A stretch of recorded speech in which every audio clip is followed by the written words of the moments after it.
Good afternoon, everyone. I'm Rebecca Shrestha, Executive Vice President of Strategy and Innovation here at 92NY.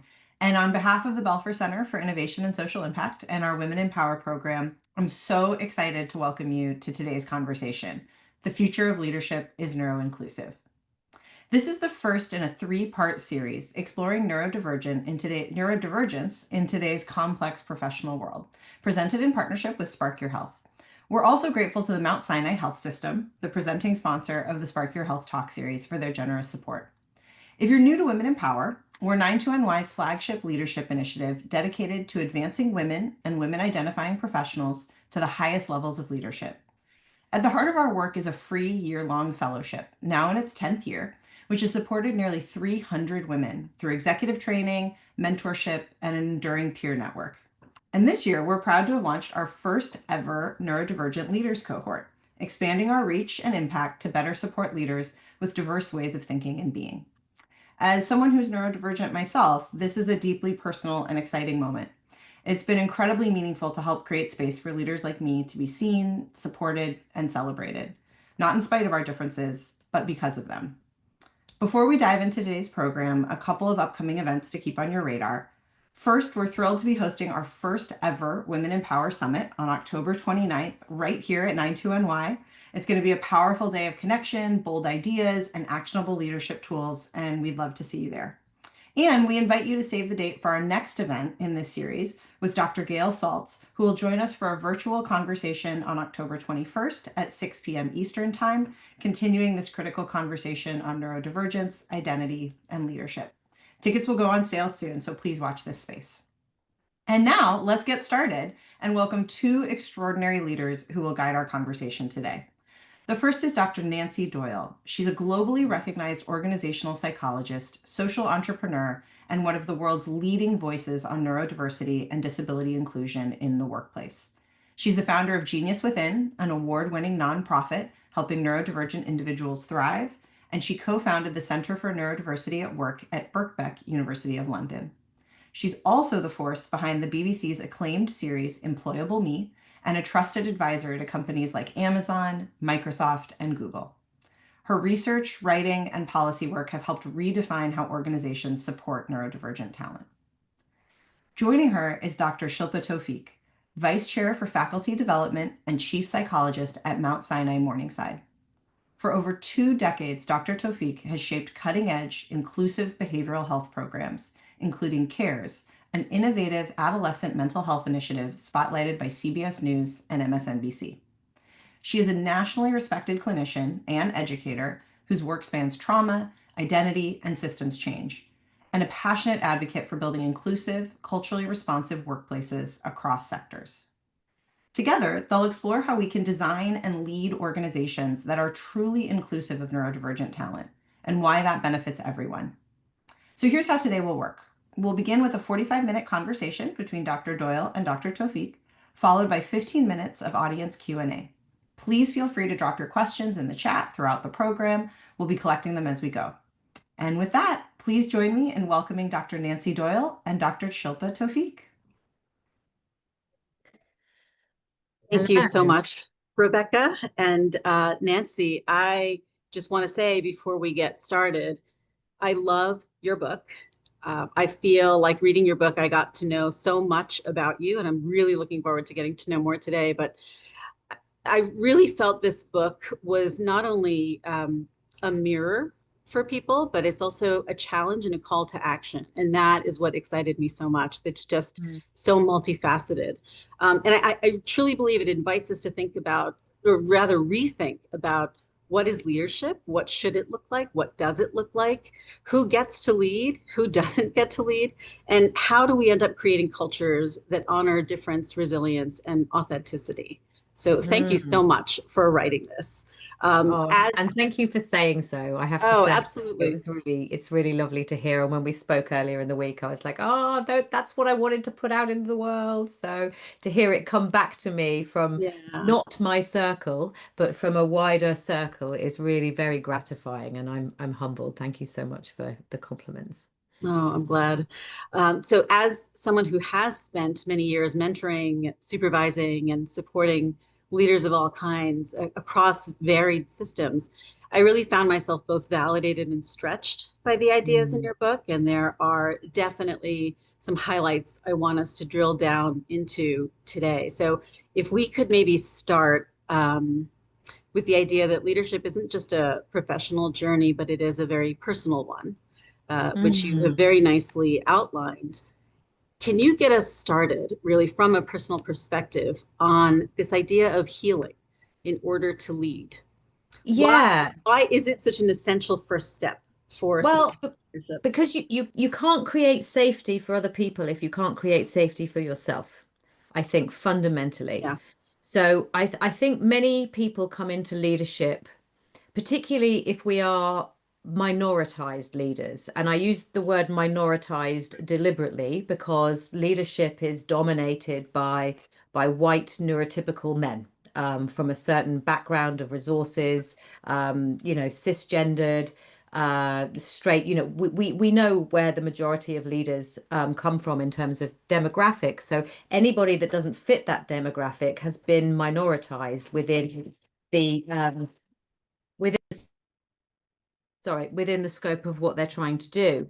So when you come from that background into leadership, you are not coming with a sense of existing privilege. You're not coming comfortable with power. You're coming with this idea that leadership can be a dark force, that it can cause anguish, that it can be we come with schematics of bad managers, bullying managers, and we don't want to be that. So we come in going, oh, I'm going to be a good boss, I'm going to be a good leader, I'm going to be a force for good. And so we try to do our best for everybody. And for those of us who aren't healed, that can be fawning.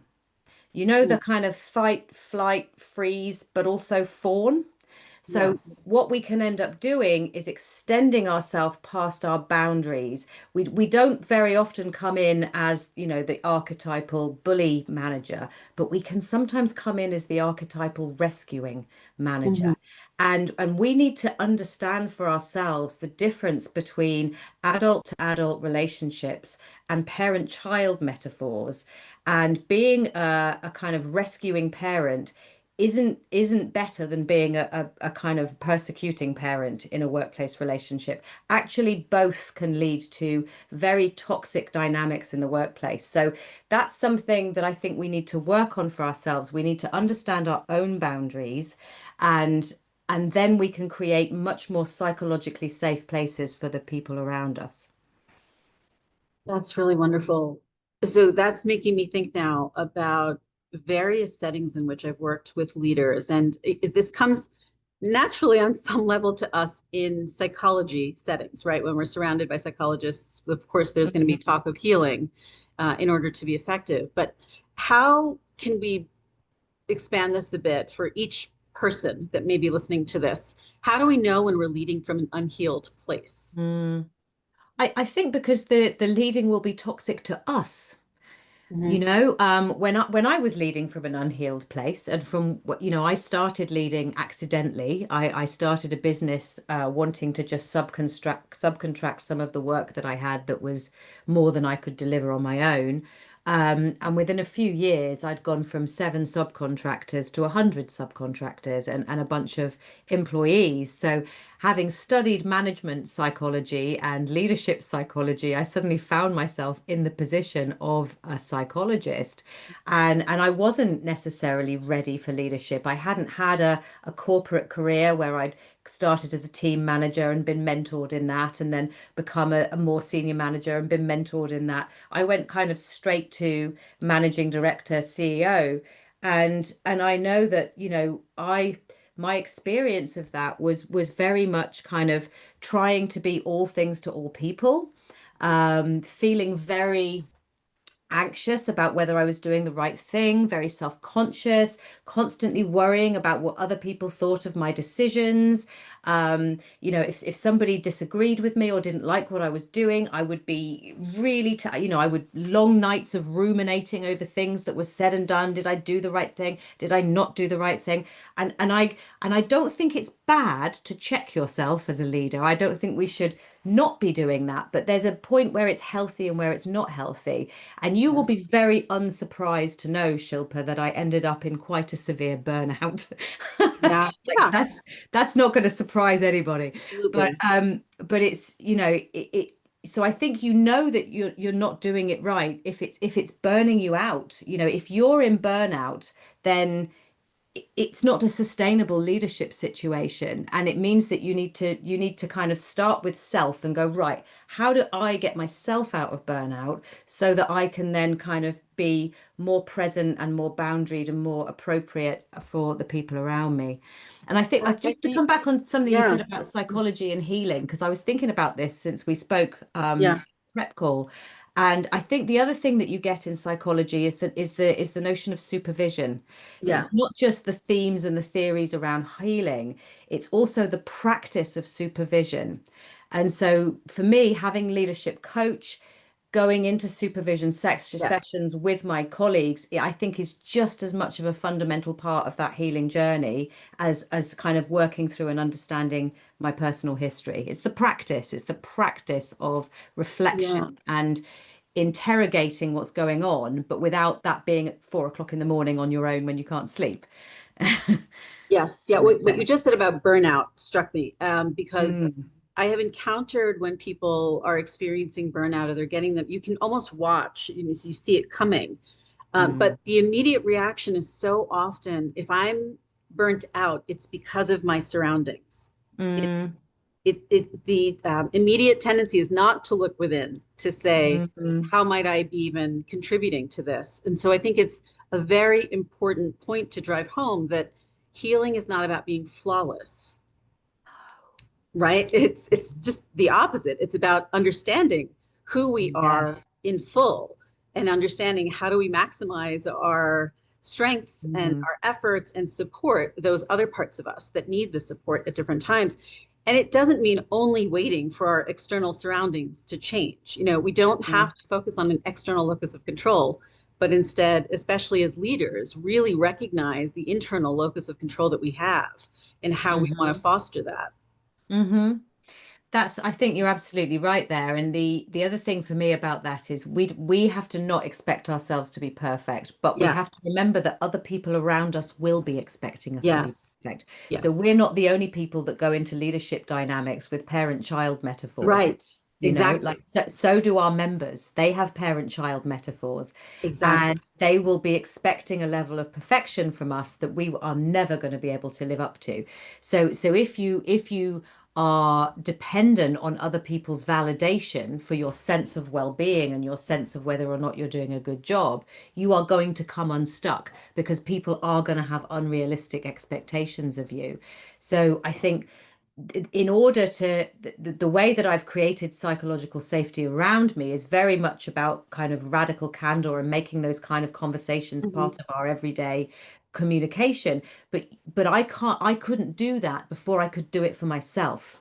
I did a bunch of different things. I did some acceptance and commitment coaching, which I thought was a lovely model, very solution focused, Yeah. very much about finding your center of gravity in relation to the values that you bring to your work and becoming very self-aware of when you're living by your values and when you're not living by your values. So, that was a really, really helpful a transition for me was to work on self-acceptance and Hmm. and recommitting myself to the values that I Yes. espoused and that I aspired to. So this is now reminding me of what you've written about regarding masking and camouflage Yes. and Yeah. as survival strategies, right? And so then now I'm thinking from a trauma lens as well. Mm-hmm. And when our survival strategies kick in, we need them. We can't Mm-hmm. necessarily shed them until we have other mechanisms in place. Mm-hmm. So I'm wondering, from your perspective, yes, masking and camouflaging can be about survival, um, and it can be helpful in that way. How can they be used to help, particularly neurodivergent leaders, lead toward healing? And how can they be obstacles to the healing process, not just the leading Mm. process? Oh, it's so layered, isn't it? Yeah.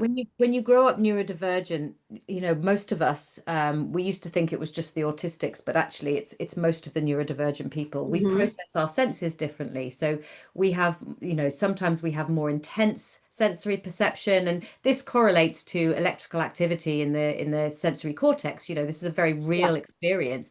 Neurodivergent people are literally hearing things as louder, seeing things as brighter, feeling temperature changes as more intense or much less intense. So you can have hyper and hyposensitivity. But something that we'll have in our internal inner voices is stop being so sensitive.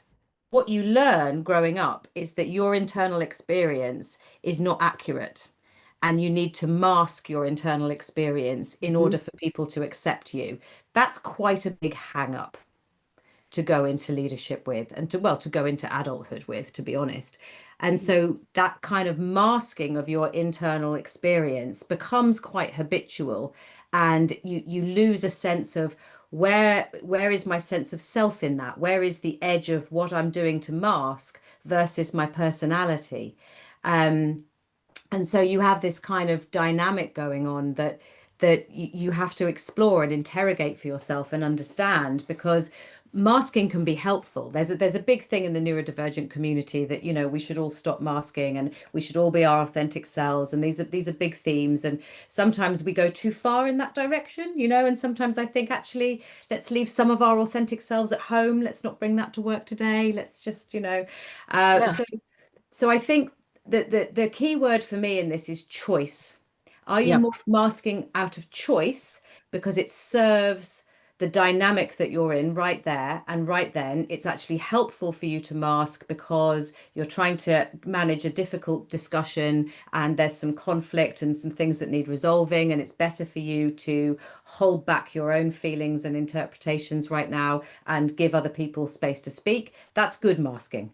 Or are you masking because you feel that that people will discriminate against you if you don't, that you will be stigmatized, that you will be ostracized if you don't kind of hide something that's important to you or that's very real about you.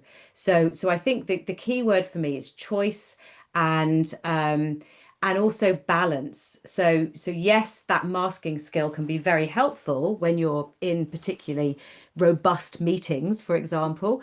But you shouldn't have to be in that space all the time. There should be people around you that you can demask in front of, people who can be your sounding board, allies that you can go, well, do you know what? What I actually think is this. And it would, can we get this into a shape or form that I can communicate it back to other people? So you can kind of work on tone and narrative and words. But yeah, choice and balance in masking, I think, is important. I'm hearing masking really being one way when it's helpful as a form of maintaining boundaries or maybe establishing boundaries. Yeah. We know how important boundaries are for healthy leadership to be possible. So can you speak a little bit about this idea of boundaries as essential in leadership roles? Well, boundaries are essential in leadership roles because otherwise you end up in burnout. It's boundaries or burnout. Those are your two Right, choices. right. Boundaries or burnout. You need to learn to say no. So, early in our careers, we say yes to everything because we want experience and we want to grow and we're ambitious. That's why we are leaders. And We're that's so leaders. reinforced for us, right? Yes. Yeah, yeah, Especially yeah, when we're yeah. wanting to achieve the whenever we get the Exactly. positive reinforcement, it's do more, go beyond your capacity, keep going, Yes. don't have boundaries.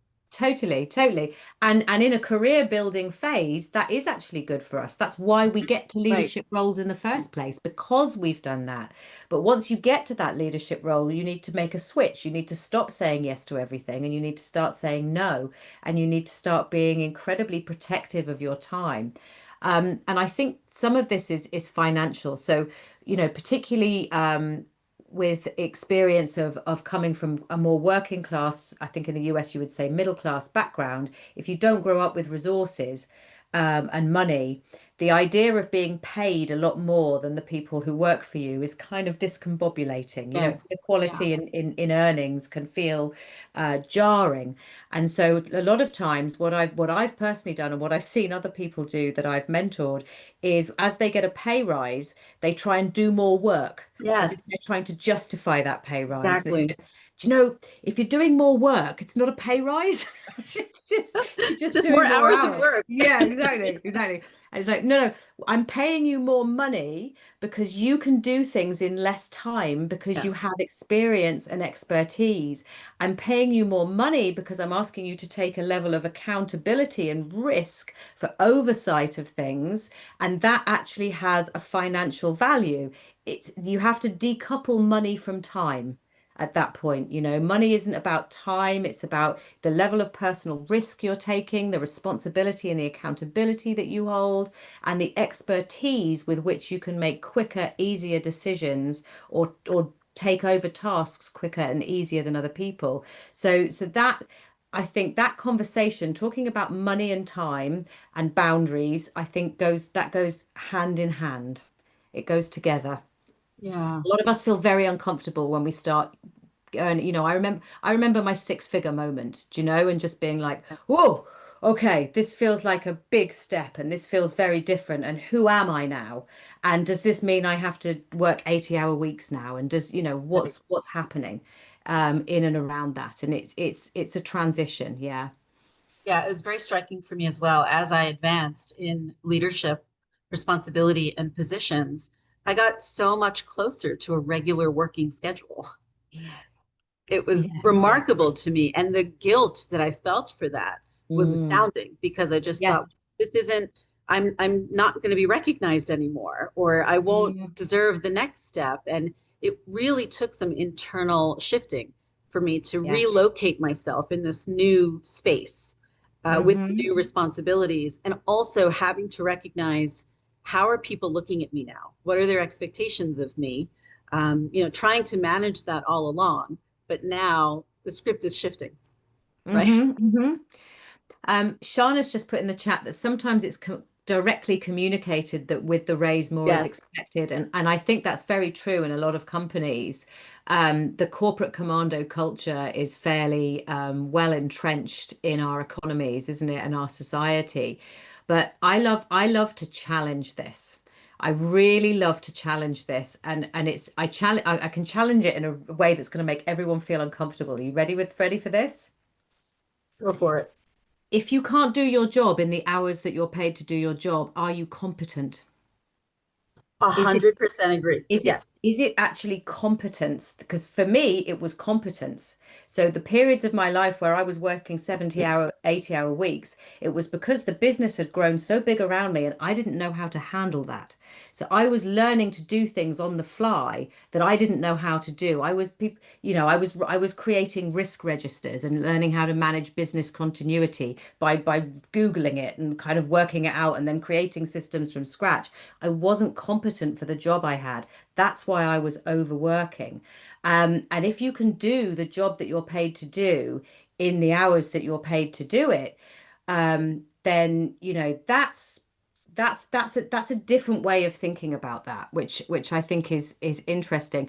The other thing with the expectation that you will do more, I think there is an expectation, the accountability and the responsibility. There is an expectation that you will be there if you are required. But I think if you're in a position where you are required to be there for all of those hours, then the point you need to make back to your boss is you haven't given me a raise. A raise would be an increase in my hourly rate. This is not a raise. And, Absolutely. and go back and have that negotiation because, that maybe Well, challenge your boss. this competency that you're talking about then is Mm, requiring an acquisition of new skills. And I think one of those skills as we move up is delegation. It's not yes. easy to delegate, but that is No. one of the requirements that we have in order to be able to make this shift and not turn this into, I'm just going to work more hours now because I have more responsibility. Yeah, and that's hard. So delegating and asking other people to do things is sometimes very hard for people who haven't grown up with resources or privilege. And Hassani's made another point is, is it competence? Or another way to think of it is, do you have the resources to be successful to do the job? And the resources are people to delegate to sometimes. So we have a rule at Genius Within, which is that no one is allowed to go on a performance improvement plan until the manager has answered these four questions. And the four questions are, is the role well resourced? That's the first question. Go back to the job description. Is that a fair reflection of what that person is actually doing now? Because mission creep happens, right? And then the second one is, have they had the training that they need to do that job? Do they need some formal training or some mentoring? The next question is, have you actually reviewed the performance in an informal way, and come to an understanding with that person around what's working and what's not working well? And then the last one is, do they need disability accommodations? And do you know how many people we have on performance improvement plans? Because Wow. the answering those four questions Right. usually solves the problem, right? I mean, it's not that it never happens. It happens occasionally, but it doesn't happen at the regularity that other people experience it. And it is about going, is this role is this role structured correctly? Does the person have the skills that they need to do this role? Do they need training? Have they had the opportunity to develop those skills in a mentoring exchange with their manager on some informal one-to-ones? Do they need adjustments? Do they? In Genius Within, we get referrals for coaching every week, and we get maybe about 5,000 a year. And a typical tipping point for a referral for support from us is when someone has been promoted into their first management role, because that suddenly uses a very different part of the brain. So if you were in sales and your job was to go out and talk to people, and now you're the manager of the sales team, your job is to read reports, write reports, look at spreadsheets. It's a very different job. It's using a very different part of the brain. It's using different skills. If you were a physiotherapist, your job was to work with people, to think about movement, to consider spatial thinking, and visual spatial centers of the brain would have been what you needed. And now you're the manager of the physiotherapy team. Your job is to read other people's reports. It's such a stark difference when you go into your first management role. And very often that's the point where somebody who's been perfectly able to cope with, say, dyslexia or dyscalculia in their professional life so far suddenly finds that they're out of their depth, and they need assistive technology that they didn't need before, but now they need it. So I think, yeah, that's my answer to that one. It's a So complicated. I'm hearing in here the tension between me versus we, or where am I and who are we? Mm, Because as you're talking about, and as people are asking about what are the resources that you do, you have the resources. It's not only about my individual competence level, but are the resources in place to allow me to develop these additional competencies? mm-hmm. Are we as leaders who are fostering our followers, or we want to support new leaders coming into place, are we taking the responsibility that we have as the system Mm-hmm. in Mm-hmm. supporting people that requires a shift from I to we? Yes. And Yes. so this now relates to the concept that you write so beautifully about Ubuntu. Can you speak about this, please? Ubuntu, yeah. So I almost feel uncomfortable speaking about it because I feel like I haven't done enough on the ground learning. I've read about it from an academic perspective, and I really want to learn more. But it struck me, the Ubuntu leadership models really struck me, because Ubuntu is it's more than a leadership model. It's Yes. a cultural narrative that is very entrenched in African culture. And it's the idea that one hand washes the other, and the same is true in reverse. So, in other words, I without you are nothing. It's we. The we is the power. And the way that relates to leadership is about designated roles rather than hierarchy. So we're very used to hierarchy in US UK culture, but in Ubuntu, the role of the leader isn't necessarily more important than the members. It's just Right. different. So there's this sense that the leader is nothing without the members and without the colleagues. And the colleagues can't do their job without somebody holding the oversight. So the role of the leader is very much, my job is to hold the oversight of where we're going as an organization, as Yes. a community, and the community members' job is to protect the leader from having to do too many things that would drain their resources, that would mean they didn't have headspace for giving the overview. So if you think about that model of leadership, and then the knots we tie ourselves in, learning how to ask people to do other things for us, feeling embarrassed because we now have a personal assistant who does all our diary management for us, and that's a bit embarrassing. Am I really allowed to have that much help? I know so many women who get really upset about having cleaners. I mean, I had twins, so I just had no shame about that whatsoever. But but lots of people go through real kind of guilt. I should be able Yeah. to do this for myself. But within Ubuntu culture, everybody in the team is an adult. Nobody is a mother, nobody is a child. It's not that we should be doing these things for our team. It's that this is my role in the team and these are your roles in the team. And we work well together because we respect the differences of and the boundaries, that word again, of each other's roles. Yeah, for me, there is so much overlap here with group relations theory and, Yes. thinking about systems and the role of every member of a group, whether it's the leader or the member, and Mm, how it's essential to any organization or organism that can be considered a group that everyone be aware of what their role is, but not just stay stuck in that role. You may need to pivot because mm, there are a range of roles that need to be covered in order for a task to get done. Right. So, hmm. how do we recognize what our roles are and also have the flexibility to kind of pitch it for a team member in an effort to be supportive around that? Yes, yeah, I think that's a really good point. And I would come back to this idea of radical candor and talking about Yes. what we're doing on a much more regular basis. So you and I have both shared with each other that we, with our leadership teams, have Yes. regular reflective practice Yes. sessions where we kind of go, how are you doing right now? How are you doing right now? Where do you feel tension? Where do you think it's working well? How are we working together as a group? And reflection on that practice. So a big relief for me in my leadership journey was when I was able to afford to have strong leaders with me in the business. And I Yes. stopped having to be all things to all people. I have a dear colleague who started in the business 10 years ago now and is now our chief operating officer. And personality wise, we could not be more different. Mhm. She is an introvert, I'm an extrovert. She takes her time to make decisions and likes to chew things over slowly. She's really good at quality management and ISO 9002. She manages all that for the business. She's our safeguarding lead, and I am a very quick decision maker. I kind of see business opportunities and help us rearrange things really quickly so that we can make the most of them. And she and I have been on a lovely journey together of learning to respect what each other does.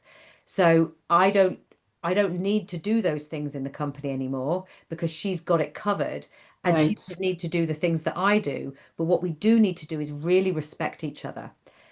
So when we first started working together, I would send her an email asking her a question about something I wanted to do, and she wouldn't get back to me straight away. And I'd get kind of, tap, tap, tap. Come on, come on, come on. I need my answer. I need my answer. And what we worked out is that she needed to send me a holding email to say, I've got your question. I'm thinking about it. I'll get back to you on Wednesday. And then I could pause and rest assured, and I would wait for her. And what I learned is that if I waited for her, the quality of answer I would get would be so much deeper than if I pushed her for an answer according to my Right. time patterns.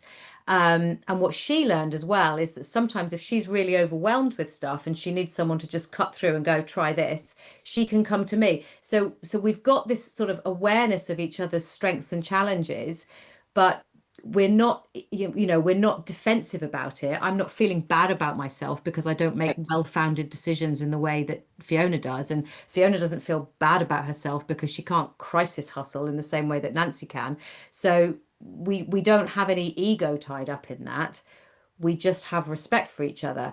And that kind of brings me all the way back to healing, because if you're not well healed and you're embarrassed when other people can do things that you can't do, and you feel like you should be perfect and you feel like you should be all things to all people, then having that very free and easy relationship with somebody who balances you is much harder. Absolutely. And I'm also thinking about a certain comfort with power that's necessary here in order to be able to engage in this radical candor and being able to be so open and comfortable with Mm, what do I bring, what do you bring.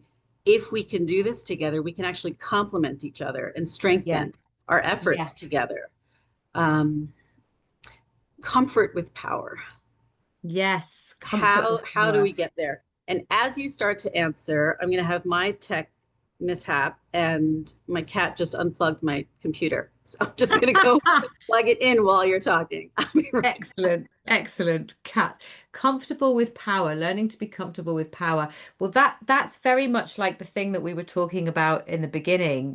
When you when you think about leadership and you think that it's something that's not good for the world, that our models of leaders are negative, are controlling, are causing harm. If we've got experience of powerful people causing harm, then it can feel very uncomfortable to have our own sense of empowerment and to feel powerful.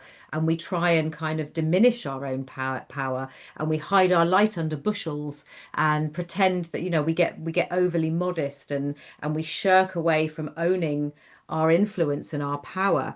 And actually that can really backfire on us, because it makes our boundaries porous. But it also means that people walk all over us. And if we're not holding our space properly, um, we're not setting great role models for the leaders coming up around us, and people will walk all over us, and then we will burn out, and then that can make us quite grumpy.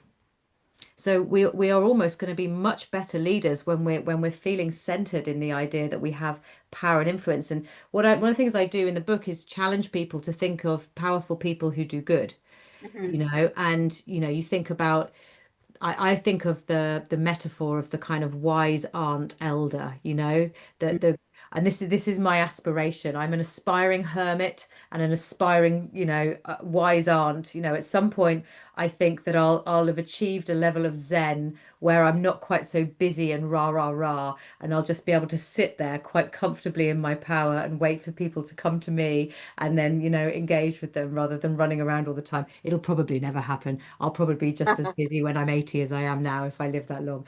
But nevertheless, what is a good metaphor of power for you? How can you lean into that?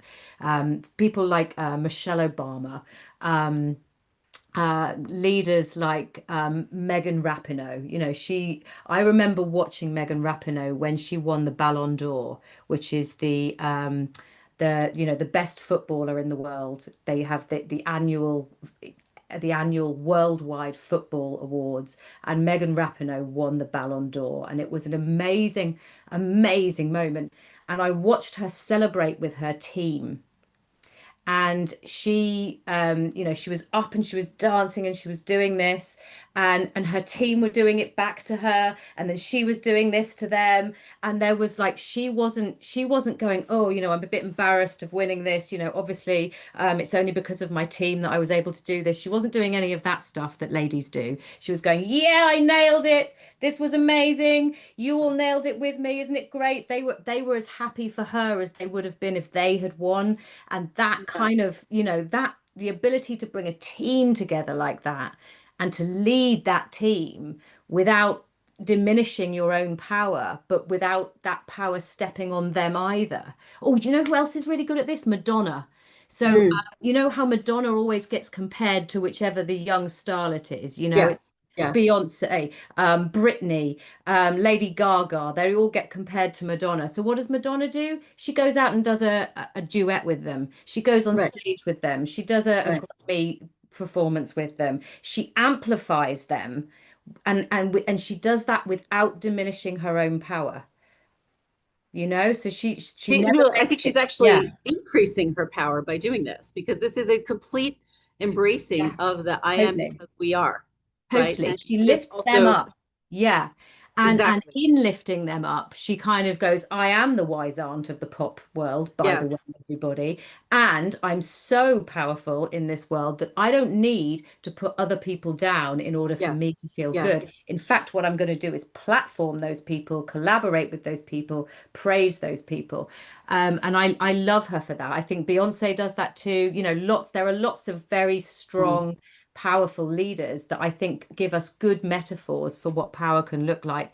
And I think we need to work on that for ourselves. What is going to be my version of power? How am I going to do that? When I got given the gig I'm a Forbes contributor, so I can write Forbes articles. And I kind of thought, actually, this is going to be my way of doing this. So I go around and find other people in the neurodiversity space Oh, and write about them, and platform their work. But yeah, those are my role models for good power. all of the examples you've mentioned, I agree with you 100%. Those are excellent examples. And we know how much discrimination they'll face and how much of an expectation for perfectionism. Mm, How do neurodivergent leaders navigate the wide range of discrimination and perfectionism expectations that they face mm. on their leadership journeys?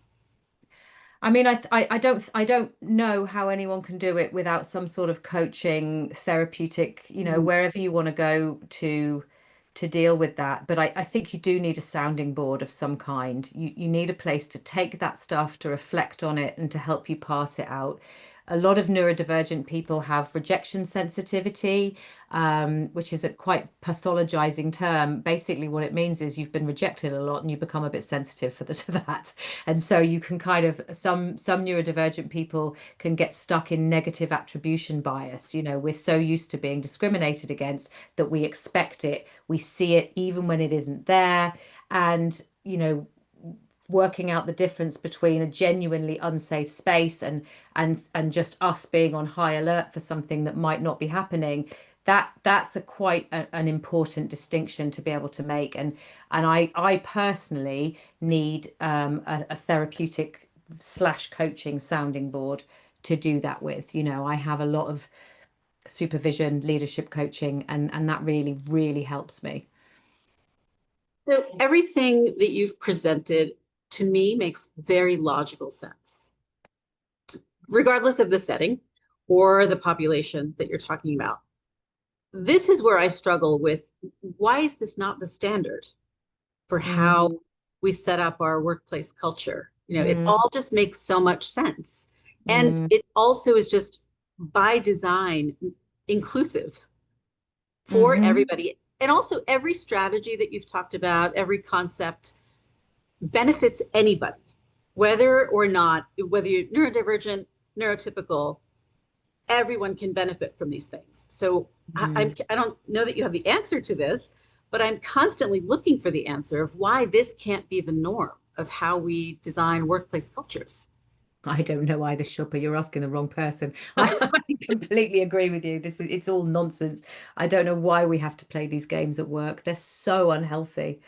So much of it is unhealthy and counterproductive and doesn't actually result in productivity. I mean, as someone who has studied IO psychology as well as coaching psychology, um, I the research is clear. An organization performs better when its Yes, workforce is well, and yes, when its yes. workforce is communicating well. And psychological safety is a predictor of productivity, creativity, and high performance. And psychological safety in an organization is determined and defined by the ability to take risks without fear of undue reprisal if you get it wrong. It's the ability to point out something's going wrong and to not worry about being targeted as a whistleblower. It's the ability to ask questions and to problem solve in an open and straightforward way. And when organizations don't have psychological safety, bad things happen. You know, the psychological safety was found to be the active factor, the mechanism that led to the Deepwater Horizon BP oil spill. I think that was in the Gulf of Texas, right? But the lack of psychological safety in BP was why that happened. So the fault, the engineering fault, was known to lots of people within the organization, but none of them had been able to speak out or had spoken out without then being told to pipe down. So that's how that happened. Right. And the same with the Challenger disaster, the Challenger rocket disaster, psychological safety. People knew what was going to go wrong. People had tried to talk about what was going wrong, and the organization wasn't listening. And the organization wouldn't tolerate somebody talking about a problem or a risk or an issue. And so, you know, in order to have this psychological safety, the leaders need to be working on their own stuff, and they need to create that environment. They need to, what I think is, you need to be able to role model getting it wrong, and you need to talk about that, and you need to say when you've done, you need to fess up to your own mistakes. Yes. And it all boils down to I am because we are. It does. I know that's the critical Ubuntu phrase. I couldn't find it in my head. I was like, I'm explaining this, but there's a much cleaner phrase. What is it? It's I am because we are. That's it. Thank you. Think of the safety too. Oh yeah, just the safety of being able to share your mistakes as well as your successes, right? That can just reduce the defensiveness. Be able to do that. But we do have some questions here in the chat. Let's see. We do. We do. Should we take them one at a time? Sure. So I see tip for unmasking as a leader, or how to normalize stimming or unmasking as a leader to model for our teams. Tips for unmasking as a leader. I think talking about what's happening for you, meta commenting on your own experience is very powerful. And I think what you said about having a coach, a peer, a mentor to help you go through that process, right? Maybe even identify the things that you're not identifying on your own in terms of what are the range of possibilities for where else you could go. Yeah, I mean, I find I probably can't answer this one terribly well because I haven't had a boss since I was 25.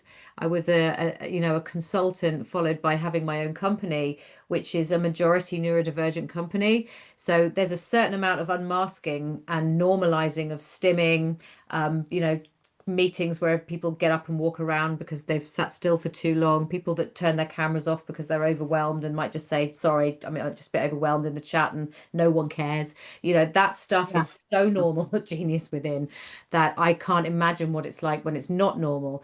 But what I can do as a relation to that is think about when I give talks. And when I'm presenting, I don't mask, and but what I might do is talk about what's happening. So I might, something might happen that's slightly unusual, and I might say, okay, so just, this ADHD moment, this is what's happening. And I do think that's a good way to do it, because it just sort of reassures people.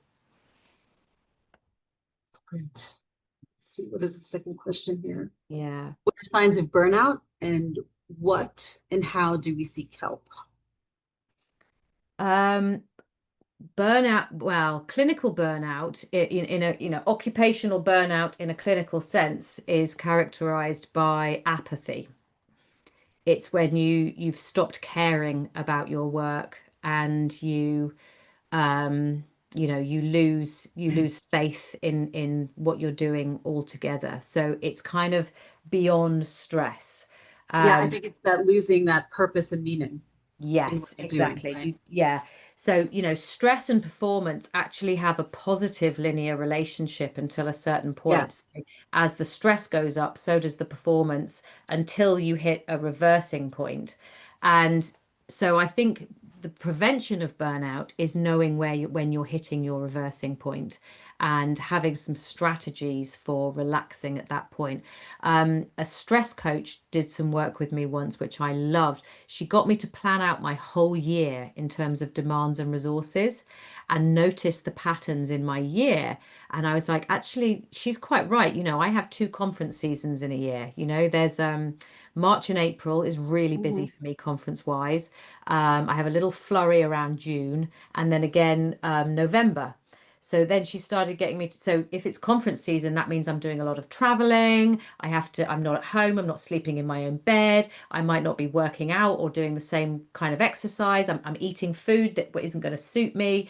I'm thinking about my family and where, my dog and who's looking after what. So, those are stressful periods. So what do I now plan in before and after those stressful periods so that they don't burn me out? So I don't come off a 2 week run of going to 3, 4 conferences and then have 2 days of really important sales meetings or really challenging internal strategy meetings. No, don't, think about the weeks pre and post those big periods of busyness and plan resources into your life as well as planning demands. She got me to look at my diary. She said, okay, everything in your diary is a demand. There's no resources in your diary. Everything is a demand. I was like, that's interesting. So I started putting resources into my diary, like admin time, big blocks Yes. of Yes. admin time, scoping out whole weeks to catch up on writing. So, every couple of months I'll have a whole week where my diary is blocked out for writing. And I find writing a resource. I find that relaxing. But so working that stuff out, I think is good burnout prevention. But once you get to the stage where you've hit apathy and you're kind of numb and you're almost, you've lost the sense of why you're in this role, what you're Mhm. doing, then you need to pull the alarm bells here. Yeah. Yeah, and I think it's worth saying that for neurodivergent people, burnout can be particularly physical. So it's not just the emotional burnout and the numbness of the emotions. It can be characterized by extreme chronic fatigue and an extreme brain fog. And a sensory overwhelm. So your Mhm. your sensory sensitivity that is always enhanced becomes, jacked up to the nines. And what you really need to do is withdraw and decompress quite urgently. And yes, Stephanie, find a burnout coach. Absolutely. I'm all for coaching. I'm a big fan of coaching. Big fan of coaching. This is segueing us into the next question of, speaking of protective time, how do we handle managers who expect more with more compensation? Mm, mm, mm, mm. I mean, yeah. I mean, I would be quite interested in observing them and how are they managing, because are they asking you to do something that they're not doing themselves, or are they asking you to copy them because they have terrible boundaries Yes. themselves, Yeah. like um that neither is helpful, both are toxic, but I would approach them slightly approach those things in slightly different ways. Um I always I'm a big believer in show people rather than tell people. So do your best work, do the quality of work that you know that you can do in the time that you have available, that you want to make available for the work, and demonstrate how good you are at your job. I You think know? also this is where delegation comes in. And Yeah. when you are expected to have more compensation and the expectation of work is greater, build that into the conversation of, okay, where's my team? Who is Yeah. working with me on this Hmm. so that I can delegate? Because typically they don't care how you get it done. They just want you to get it done.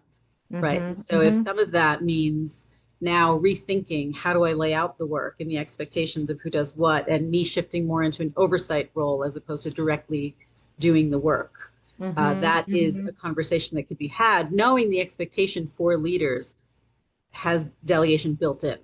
Mm-hmm, mm-hmm. And yeah, come with a solution, an alternative solution. Say, yep, this is the work that needs doing, and this is how it's currently structured, but this is the risks of structuring it like this. This is what Yes. could go wrong. This Yes. is what's going to happen if I work a 70-hour week. So instead, what I'd like to do is structure it like this, bring in a part-time assistant. This is how much we could do with that. This is what will happen to the quality. So kind of present it back as a solution. That always works. Not always, actually. Some people are just rude and mean and just want you to be beasting yourself because they're really quite messed up in the heads. But if you've got a sane boss presenting an alternative solution and showing that you've thought about the cost implications of that, both the risks of the cost risks if things go wrong, that's your bargaining chip, and the costs of doing things properly, which is your request, then that's an advantage. That will show that you're proactive, that you care about the work, that you're interested in the success of the wider team and the wider business, but also that you have a boundary and you're not willing to overstep it. I think that's a good way of going about it. Are there certain ways you've found that organizations or managers can create psychologically safe environments for neurodivergent employees beyond surface level inclusion? Yeah, and I know what you mean by surface level inclusion. Surface level inclusion is so boring. I'm fed up with it. I've been, running basic awareness training courses for so many years now. They're not really doing anything. Yes, I think you have to create feedback mechanisms and you have to embed a culture of radical candor and transparency. But the best way is to role model it. Just, admit when you're wrong. Talk about, well, we're going to take a risk here and it might go wrong. What are we going to do if it goes wrong? Let's talk about what happens if this doesn't work. Someone, the pre debrief. Oh God, what's it called? The pre autopsy. Someone came up with a really good phrase for this. So you know how when you've done a project, you have like a review, you do an autopsy on the project. Do it beforehand. Mhm. So, like, as a group, right, let's imagine this project has gone really wrong. It's failed. It hasn't worked. How do we think that would happen? Let's imagine ourselves 6 months' time. We're reflecting on this project. It failed. What do we think has gone wrong? And just get people comfortable about talking about what might go wrong and role model that yourself. It's always role modeling. If you want to create something in your organization, you have to role model it. People will do what you do, not what you say. I've noticed this with time boundaries. So we have a rule at Genius Within that people don't email each other outside of working hours. But we also have a lot of people with caring responsibilities who stop work at 3 p.m. to go pick up their kids and then start work again at 7 Right. and do a bit of work in the evening. So we're very flexible about the hours that people work. So, but what we've agreed is that everyone will use delayed send. If they're working in the evening, they use delayed send. Or if they're I like to get up at 5 o'clock in the morning and work. That's my best hours. But I'll use delayed send so that the emails are coming in at a regular time. And every now and again, I forget and I hit send without delayed and I send an email at the wrong time of day. And if I do that once, I'll get at least five in the next week. At least five other people will do the same thing. I've broken precedent. I've broken the seal, and it's like a flood will come out, and then I have to work really hard to get it back again. But yeah, I've seen people put in their signature, this email is meant to be read and addressed during normal business hours. And yeah, I find that to be such a relief because I am one of those people that's going to want to respond right away yes, in order to yeah. get it done. And when I see that, I still may respond, but then I at Hmm. least feel like the choice is mine, though. This isn't a Hmm. demand that's being put on me. And it's an Hmm. incredibly Hmm. simple thing that can be very helpful. Hmm. Absolutely, absolutely. I know we have more in the chat and we've got about 1 minute left. So let's see. These are some pretty big concepts. In terms of the question about self-evaluation questions, I think as a person who thoroughly read your book, I'm going to say get the book because there are so many questions and exercises and tools in there to really meet any need for somebody who's really trying to get a better sense of themselves. So I would direct you back to there. Thank you very much for doing that. Yeah, you know, my coaching background certainly came out when I was writing that book and thinking, what are the coaching questions I would ask to get people to reflect on this particular area? It's been so fun having this conversation. Thank you so much, Shilpa. I Same think, for you know, me.